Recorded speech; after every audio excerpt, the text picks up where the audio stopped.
Mateo 5, 21 al 26. Y dice la palabra de Dios: oísteis que fue dicho a los antiguos, no matarás, y cualquiera que matare será culpable de juicio. Pero yo os digo que cualquiera que se enoje contra su hermano será culpable de juicio, y cualquiera que diga necio a su hermano será culpable ante el concilio, y cualquiera que le diga fatuo quedará expuesto al infierno de fuego.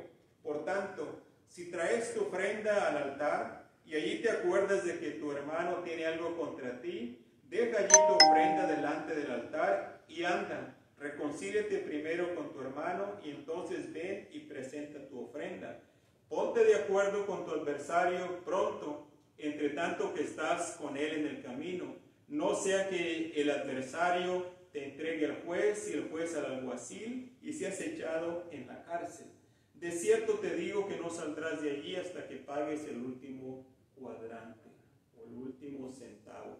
Padre, gracias por tu santa palabra. Gracias, Señor, que podemos alabarte y glorificarte, Señor, con nuestros cantos, Señor, que nuestros hermanos nos ayudan, Señor, a alabarte con ellos, Señor. Gracias porque también podemos alabarte con la presencia aquí en la iglesia, en la comunión de los santos unos con otros, Padre Celestial. Ahora, Señor, te rogamos que nos hables a través de tu santa palabra y que nos ayudes, que suplas cualquier necesidad que haya en nuestras vidas, Padre. Bendice a tus hijos aquí presentes y los que no están también, Señor. Suple cualquier necesidad que haya en ellos, Señor, ya sea de salud o lo que sea, Señor, si están en desánimo, Padre Celestial. Te rogamos, Señor, que tú, Señor, consueles sus corazones, Padre.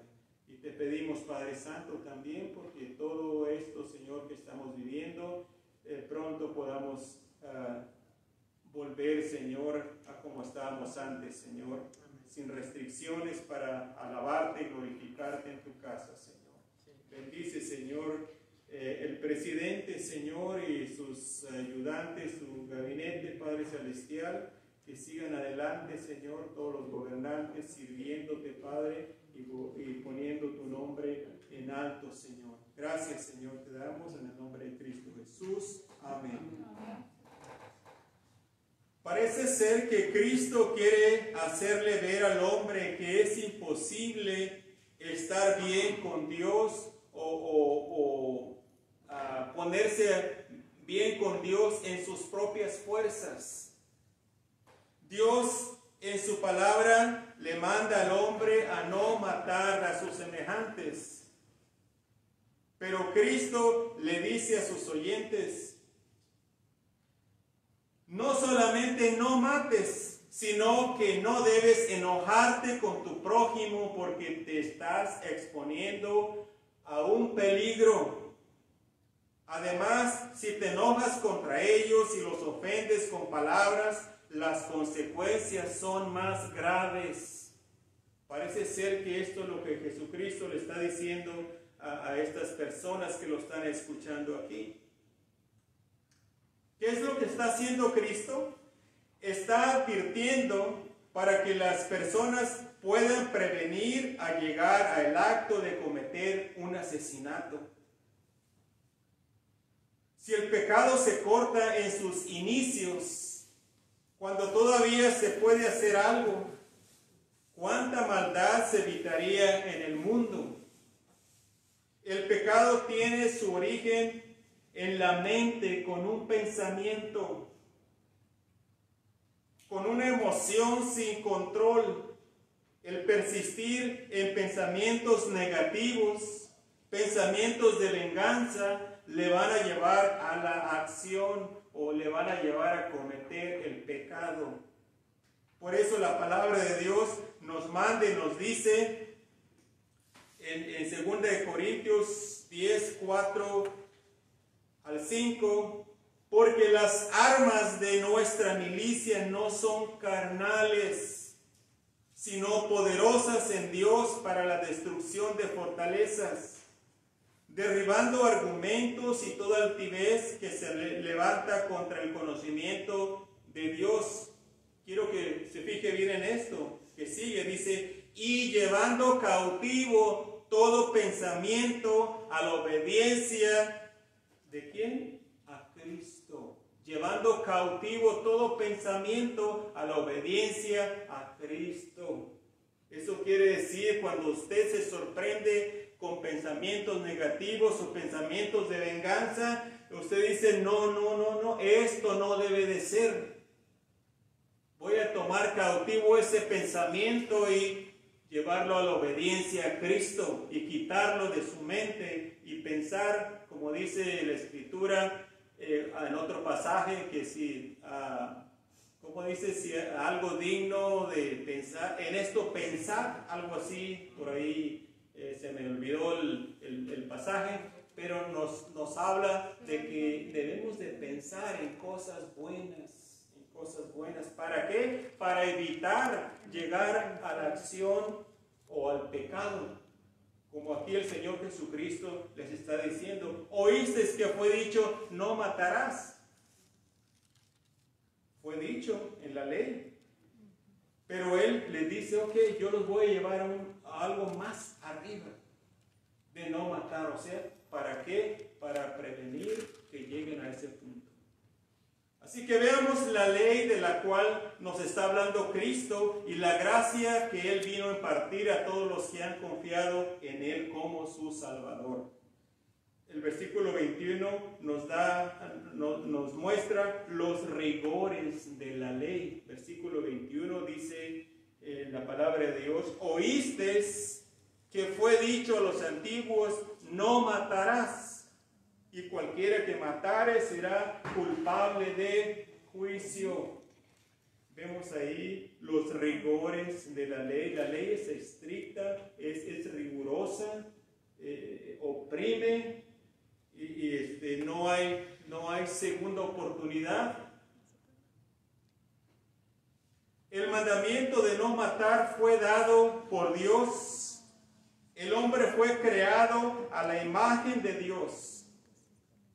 Y solo Dios puede quitar la vida a un ser humano, ¿verdad? Solamente Dios puede quitar la vida a un ser humano. Dice Éxodo 21, dice 22. Si algunos riñeren e hirieren a mujer embarazada y ésta abortare, pero sin haber muerte, serán penados conforme a lo que les impusiera el marido de la mujer y juzgaren los jueces. Mas si hubiere muerte, entonces pagarás vida por vida, ojo por ojo, diente por diente, mano por mano, pie por pie, quemadura por quemadura, herida por herida, golpe por golpe. Esto es la ley, hermanos, que fue dada al pueblo de Israel. Entonces, de eso está hablando el Señor Jesucristo cuando dice, oísteis que fue dicho. Se está refiriendo a este pasaje. Cuando una persona está enojada con Dios, bien sabe que a Dios no puede hacerle ningún daño. ¿O habrá alguien que le pueda hacer un daño a Dios? ¿A un ser humano que quiera hacerle un daño a Dios? ¿Podrá? Es imposible. Pero entonces estas personas se desquitan con las criaturas de Dios, mostrando toda su rebelión contra Dios.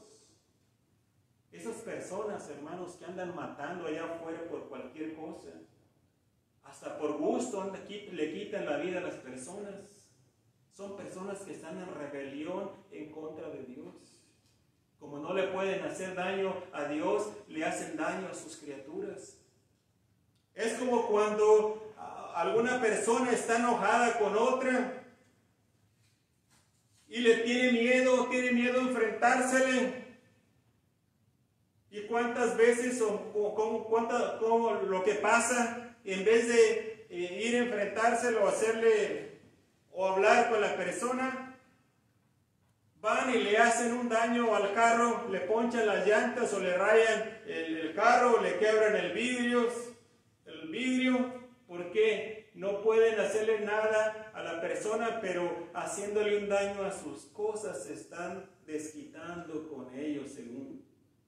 Y así las personas incrédulas, aquellos que no tienen temor de Dios, para ellos matar es una diversión. No hay temor de Dios en ellos.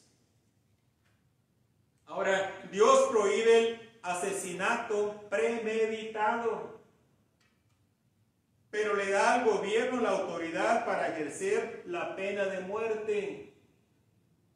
Hay muchas personas que dicen, la pena de muerte no debería de existir porque Dios dice que no debemos de matar a nadie, solamente Él. Pero Dios le da al gobierno, hermanos, la autoridad de la pena de muerte.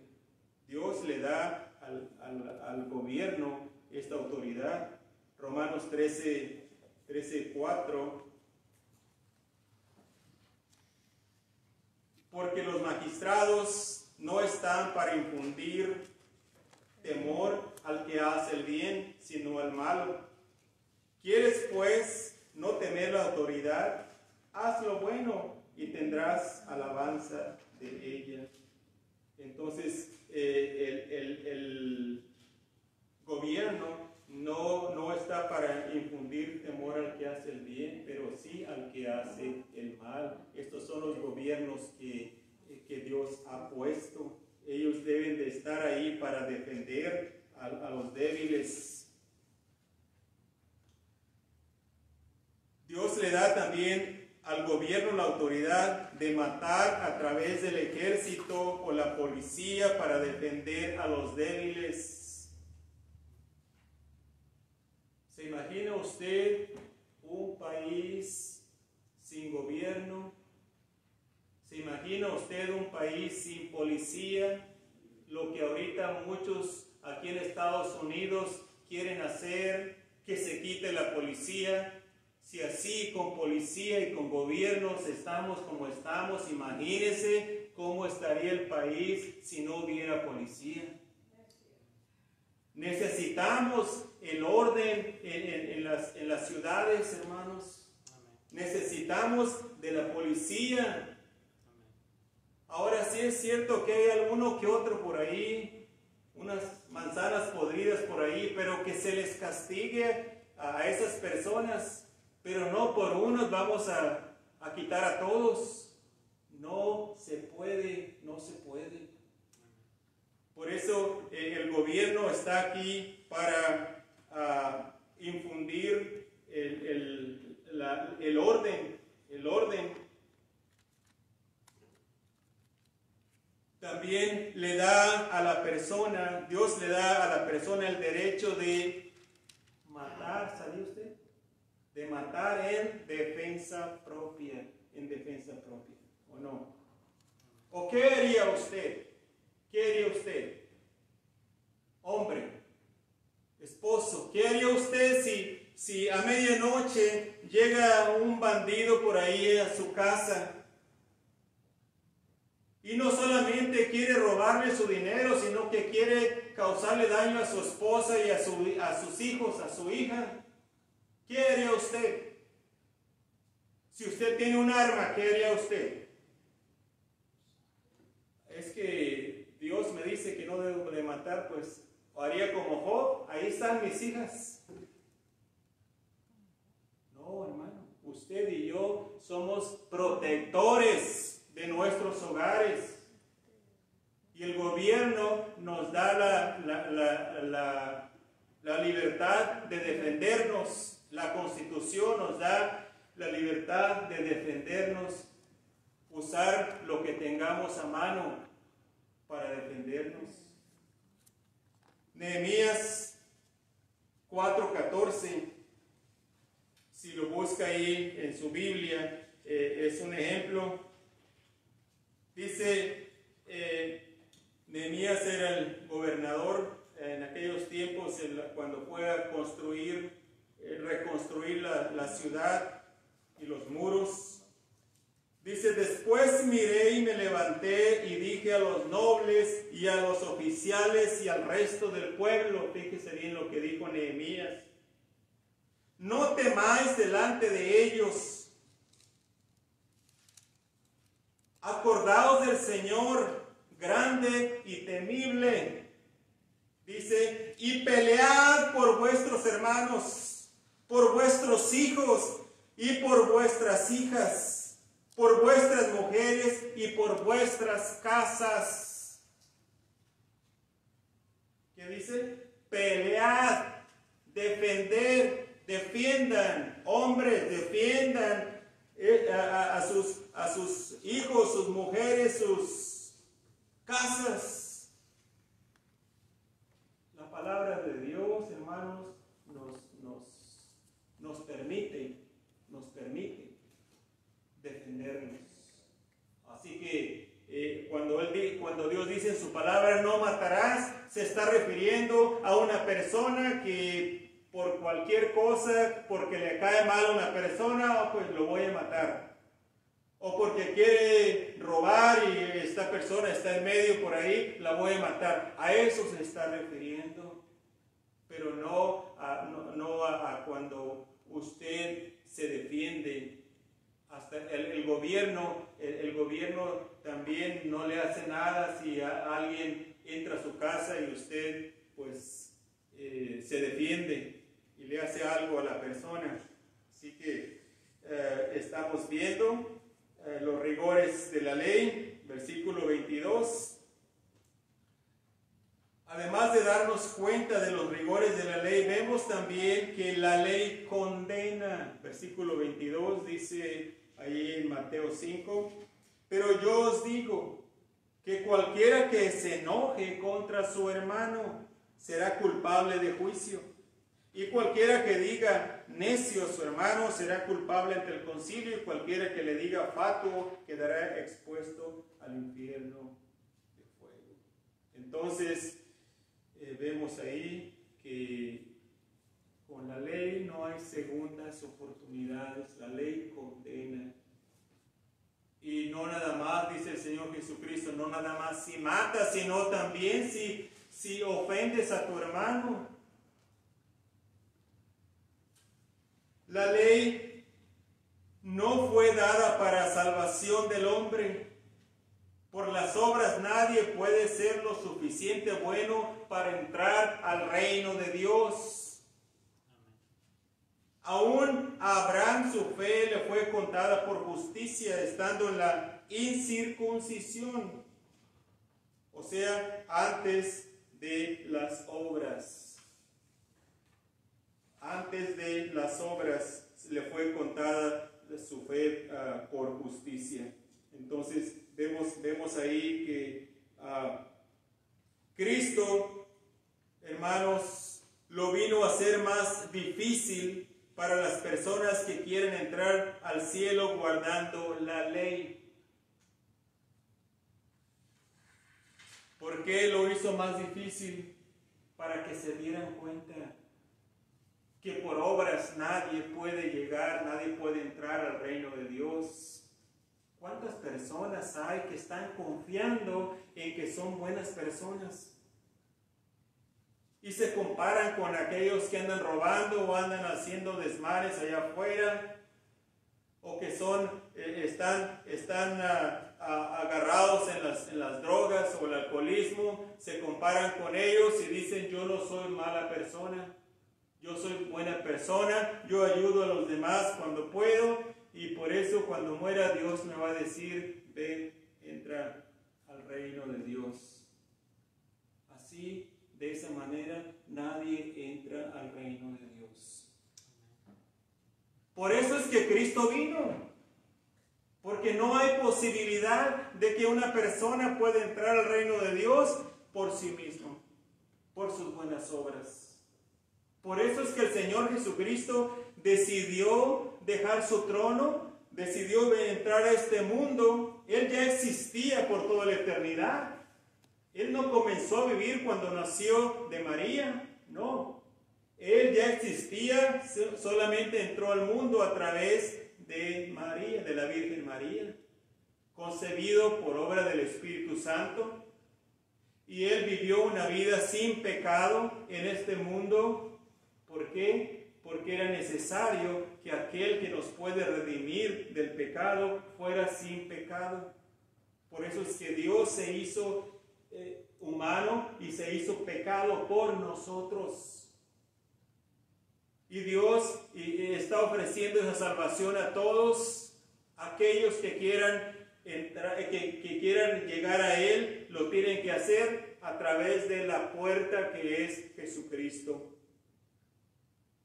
Así que Dios no está complacido con las personas. Déjeme decirle, Dios no está complacido con usted que piensa que es una buena persona y que por eso va a entrar al reino de Dios. Al contrario, es abominación eso que está haciendo, porque le está diciendo a Dios: ese sacrificio que Cristo hizo por mí no sirvió. Yo quiero entrar al reino de Dios a través de lo que yo hago. ¿Usted cree que va a poder entrar al reino de Dios así? No, al contrario, está rechazando el sacrificio que el Señor Jesucristo hizo por usted. Por buenas obras nadie entra al reino de Dios. Entonces, por eso Cristo lo vino a hacer más difícil, para que las personas se den cuenta y digan: es que es imposible. Sí, es imposible en sus propias fuerzas querer entrar al reino de Dios. Cristo les dice, le está diciendo aquí a estas personas: no solo si matas a alguien estás expuesto al infierno, sino que también si te enojas contra alguien y lo agredes con palabras. Hay personas que dicen: yo nunca he matado a nadie, yo no soy asesino, o sea que yo estoy bien. No, ¿nunca se ha enojado con nadie? ¿Nunca le ha dicho una mala palabra a otra persona? Ahí sí ya quedamos cortos, ¿verdad? ¿Quién no se ha enojado con otras personas? ¿Quién no le has dicho malas palabras? Espero que ya como cristianos ya no hagamos eso, ¿verdad? Pero antes, ¿se recuerdan? Si me dicen una, yo les regreso 10 y se van a acordar hasta el día que nacieron. Y conmigo no se metan porque les va a ir mal. Imagínense cómo lo que está haciendo el Señor Jesucristo aquí. O sea que si te has enojado con alguien, quedas expuesto al infierno. Si le has dicho alguna palabra mala, ofendiéndolos, estás expuesto al infierno de fuego. Entonces, como dije, podemos hacer la pregunta que le hicieron los discípulos: entonces, ¿quién podrá ser salvo? Le dijeron al Señor Jesucristo, ¿se recuerda? Así que la ley nos muestra la incapacidad de poder guardarla. Si somos honestos y nos examinamos a nosotros mismos, nos damos cuenta que a diario ofendemos a Dios con nuestras acciones. Aún el apóstol Pablo tenía esta lucha y reconoció su debilidad.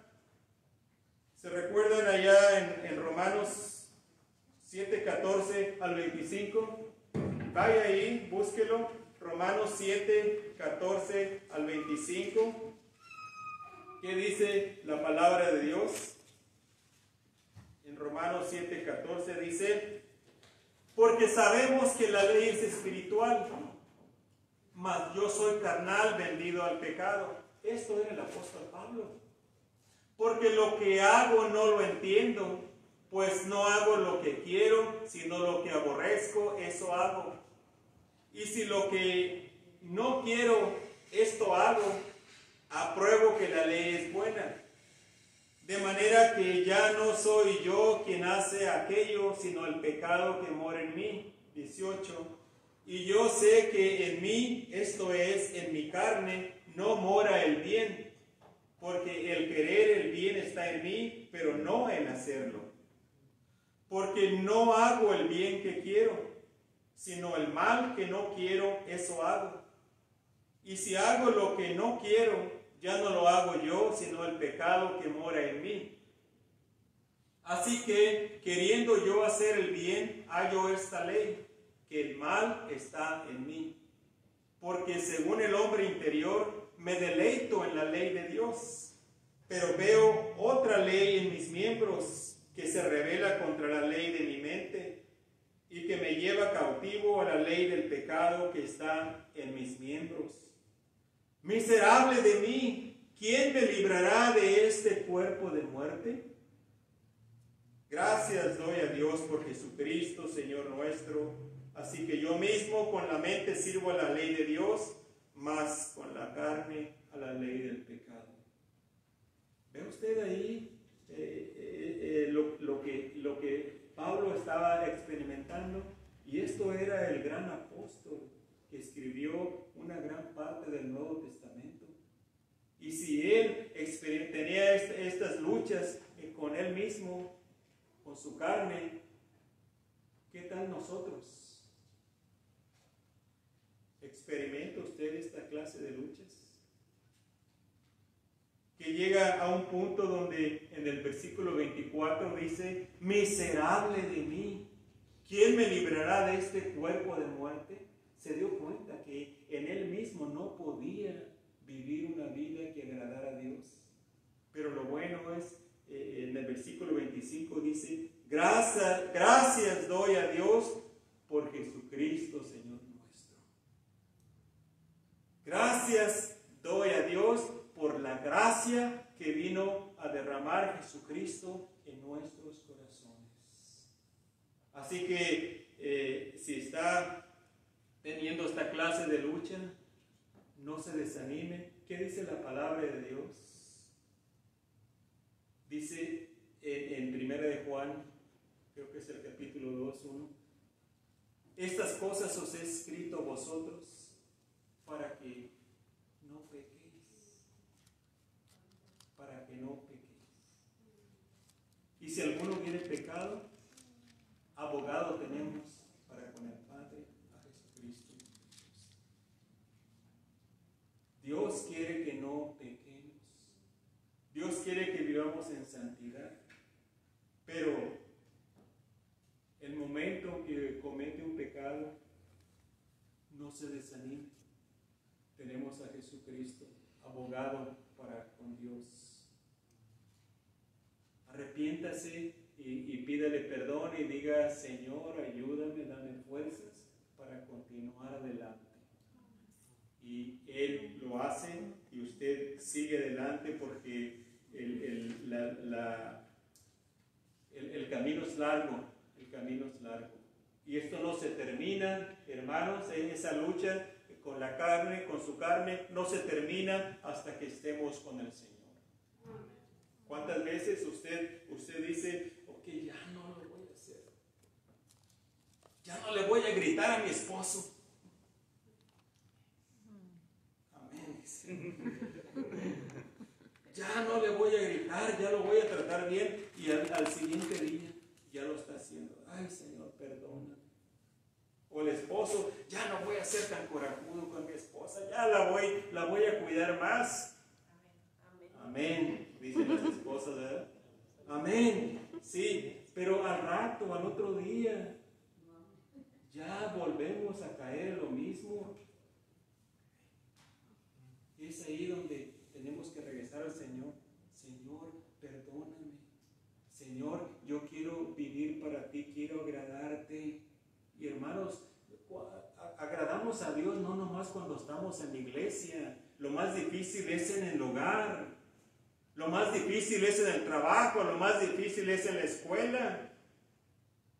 Ahí es donde tenemos que esforzarnos para agradar a Dios, para dar un buen testimonio delante de Dios.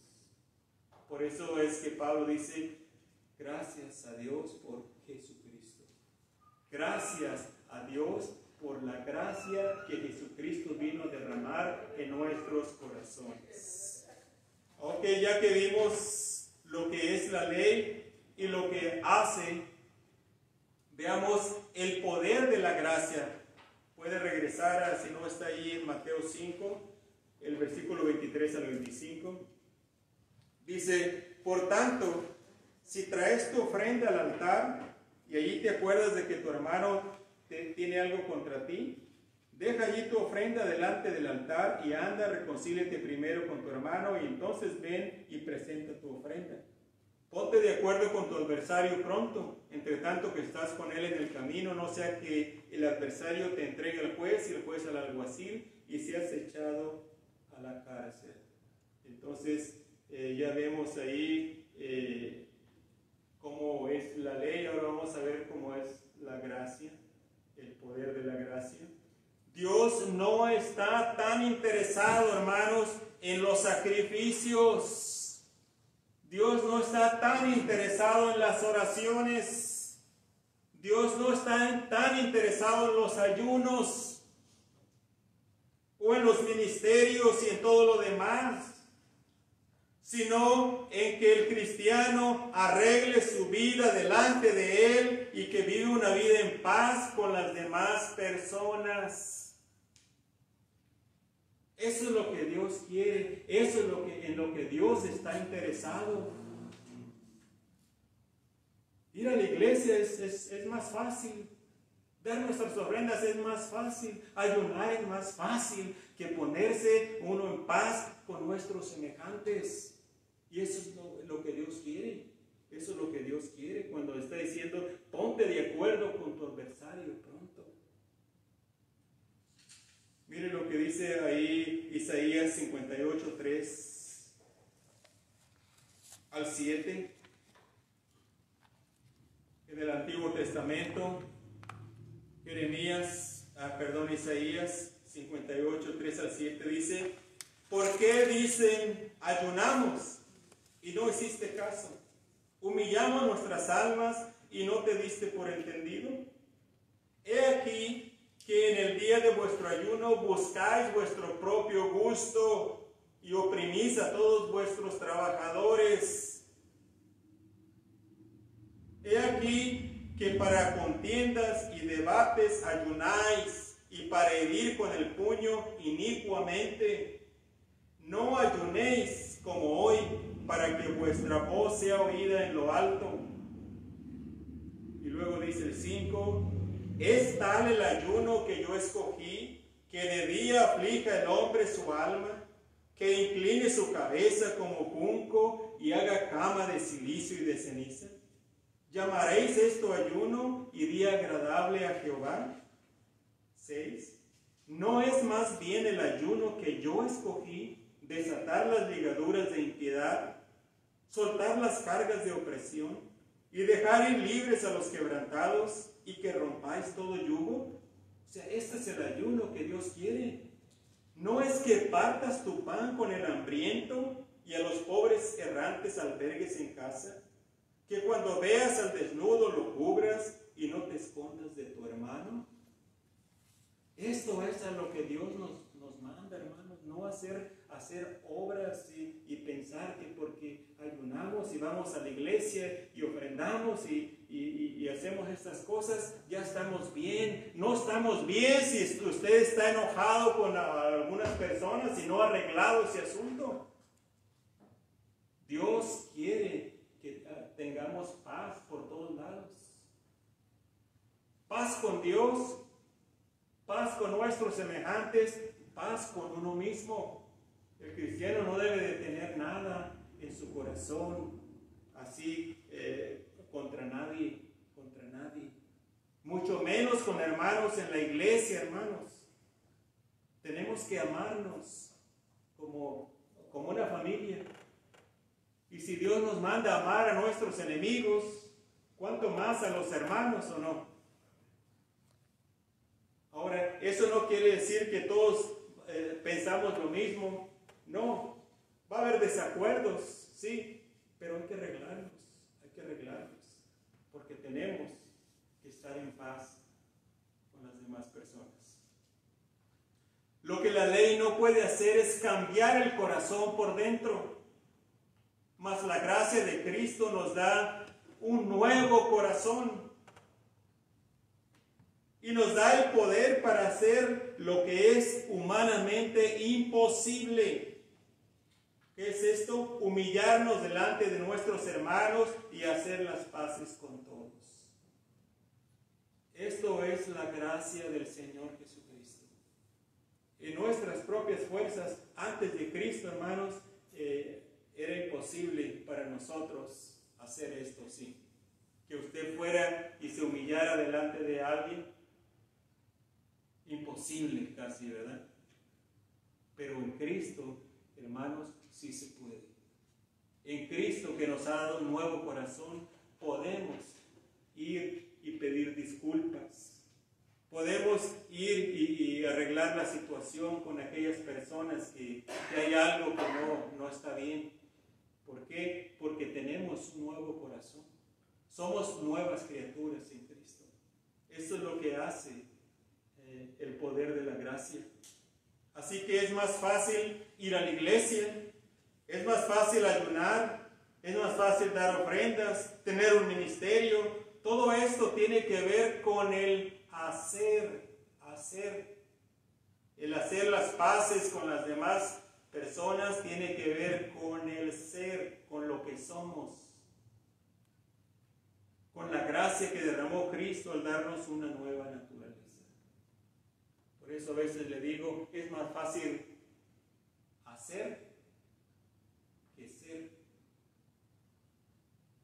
El ser tiene que ver con su persona, con lo que usted y yo somos.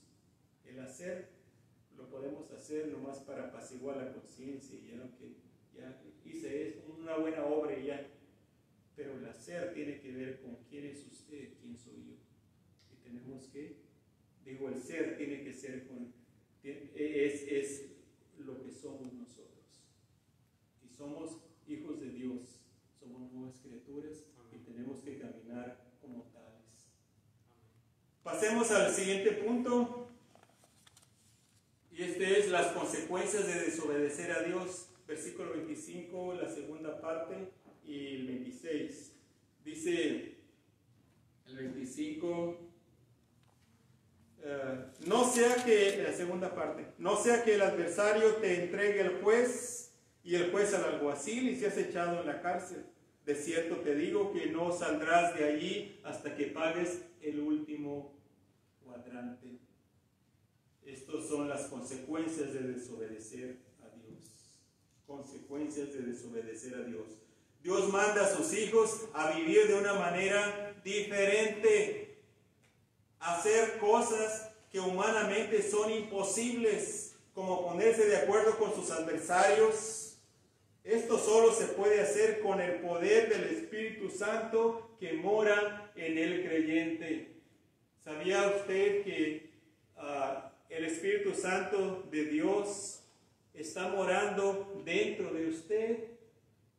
Que en el momento que usted recibió a Cristo como su Señor y Salvador, el Espíritu Santo vino a ser su morada en usted. ¿Por qué cree que se siente mal cuando hace algo, por leve que sea, cuando antes ni por aquí le pasaba? Y ahora hace algo que no le agrada a Dios y se siente mal. Porque el Espíritu Santo le está redarguyendo. Y el Espíritu Santo quiere que viva una vida en santidad. Ahora, si el Hijo de Dios quiere ser desobediente a los mandatos de su Padre Celestial, lo único que le espera es sufrir las consecuencias. Hay personas que dicen, hay cristianos que dicen, pues si Dios no quisiera, no hubiera querido que lo hiciera, Él hubiera puesto una barrera por ahí para que no lo hiciera. Dios no trabaja así. Algún cristiano que se mete en adulterio o que roba, pues si Dios no hubiera querido, pues se hubiera alejado a esta persona de mí. O si iba a saltar el banco, si Dios no hubiera querido, hubiera hecho que se me ponchara una llanta. Pero como pude llegar al banco y asaltarlo, entonces Dios quiso. No. Dios no trabaja así. Dios le da a usted y a mí la libertad de escoger entre lo bueno y lo malo. Y nosotros como hijos de Dios ya sabemos lo que es bueno y sabemos lo que es malo. Si decidimos hacer lo malo, Dios no se va a interponer ahí. Dios nos va a dejar. Pero vamos a pagar las consecuencias. Vamos a pagar las consecuencias. Ahora, ¿va a perder su salvación si pecan? Si es una verdadera hija de Dios, no va a perder su salvación, pero va a tener consecuencias graves. Muchos ponen de ejemplo a David. Mira todo lo que hizo David y Dios lo perdonó. Era el ungido de Dios, un hombre conforme al corazón de Dios. Sí, es cierto, Dios lo perdonó todo lo que hizo, pero vea su vida, cómo fue, todo lo que pasó, las consecuencias de su pecado, fue bien difícil para él. Así que, hermanos, tenemos que vivir con cuidado nuestras vidas. Dios es un Dios de amor, es un Dios de gracia. Y sí, si usted y yo pecamos, sí, Dios nos perdona el pecado, pero hay que regresar a Él. Porque si persistimos en vivir una vida en pecado, vamos a pagar las consecuencias. Dios va a traer consecuencias graves a su vida y usted ni yo queremos eso, ¿sí? Ahora, si no se arrepienten, si siguen en pecado después de consecuencia tras consecuencia y sigue adelante en el pecado, ¿qué es lo que hace Dios? Se lo lleva antes de tiempo, porque Él no quiere que demos mal testimonio en un mundo incrédulo. Dios quiere que sus hijos vivan en santidad y en obediencia a Él. Entonces, hay consecuencias a la desobediencia del cristiano. Si no hace lo que Dios le manda que haga, va a tener que pagar por su desobediencia. Por más que ore, por más que ayune, por más que la iglesia ore por usted, usted va a pagar por sus malas decisiones.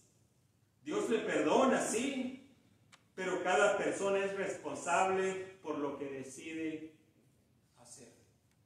Cada persona es responsable por lo que decide hacer. Y por más que oremos, no podemos quitarle las consecuencias del pecado. Así que piénselo antes de hacer. Dios nos vino a dar la ley. La ley es buena, no es mala. Nos hace ver la imposibilidad de entrar al reino de Dios. Nos hace ver la imposibilidad de guardar toda la ley. No podemos. Pero por eso vino Cristo, a traer la gracia, a darnos la gracia, para que todo aquel que confía en Él no se pierda, mas tenga vida eterna. Lo que Cristo nos quiere decir aquí es: no confíes en lo que haces para estar bien con Dios. Confía, dice Cristo, en lo que yo hice para mostrarte el camino a la vida eterna. Por sus propias obras nadie puede llegar a Dios. Descanse en la gracia de Cristo. Él hace posible su entrada al cielo. Hay personas que están confiando en una denominación. Es que yo soy bautista, es que yo soy anglicano, yo soy pentecostal, yo soy fundamental, yo soy esto. No, la iglesia no le puede salvar a nadie. Cristo es el único que puede salvar. Cristo es el único que es el camino, la verdad y la vida. Venga a Él, recíbalo como su único Señor y Salvador. Dios está esperando. No es una coincidencia que esté escuchando su palabra en este día. No es una coincidencia que usted decidió mirar a ver qué es lo que hay en Facebook o en YouTube, o que esté aquí. No es una coincidencia. Dios tenía preparado este encuentro. Le voy a dar una oportunidad, si usted quiere recibir al Señor Jesucristo como su Señor y Salvador, si usted quiere arrepentirse de sus pecados y poner toda su confianza en Él y quiere experimentar la vida eterna, le voy a dar una oportunidad que lo haga en este día. ¿Quiere hacerlo? Dígale ahí, cierre sus ojos y dígale ahí al Señor Jesucristo: Señor Jesucristo, perdona mis pecados. Reconozco que soy pecador o pecadora. Reconozco que he fallado. Y te pido perdón por todos mis pecados y te ruego, Señor, por favor, que me salves. Salva mi alma, dame vida eterna y dame esa seguridad de salvación que todo cristiano tiene. Gracias, Dios, por tu Hijo Jesucristo, que vino a morir por mí en la cruz del Calvario. Gracias, Señor. Si usted hizo esa oración y en realidad lo hizo de corazón, Dios promete en su palabra que en este momento usted tiene vida eterna, recibió perdón de pecados y va a empezar a vivir una vida nueva en Cristo Jesús y va a experimentar el gozo y la salvación que Cristo ofrece a todo aquel que cree en Él como su único y suficiente Salvador. Que Dios